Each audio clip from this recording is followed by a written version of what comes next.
June 26th, 2020. Friday of the 12th week in Ordinary Time. A reading from the second book of Kings.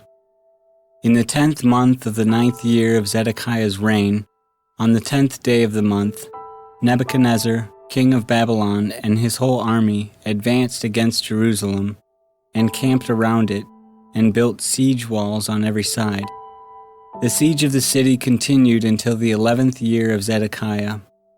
On the 9th day of the 4th month, when famine had gripped the city, and the people had no more bread, the city walls were breached.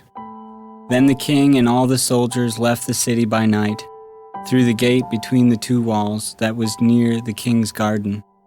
Since the Chaldeans had the city surrounded, they went in the direction of the Arabah. But the Chaldean army pursued the king and overtook him in the desert near Jericho, abandoned by his whole army.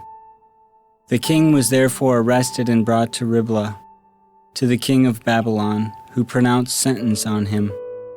He had Zedekiah's sons slain before his eyes.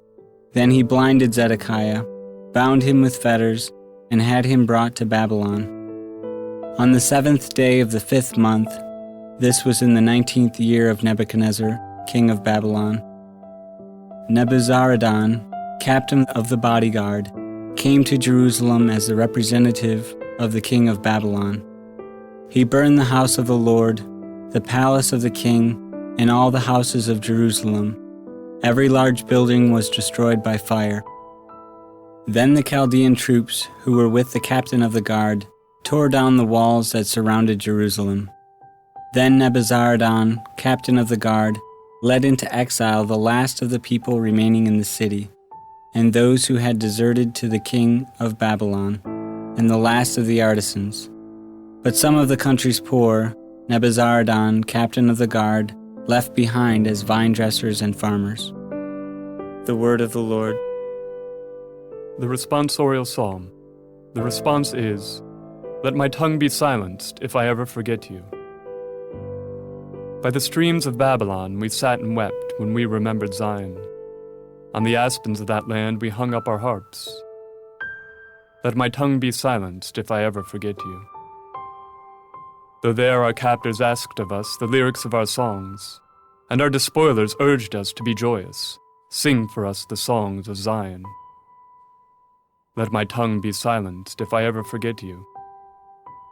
How could we sing a song of the Lord in a foreign land? If I forget you, Jerusalem, may my right hand be forgotten. Let my tongue be silenced if I ever forget you. May my tongue cleave to my palate if I remember you not, if I place not Jerusalem ahead of my joy.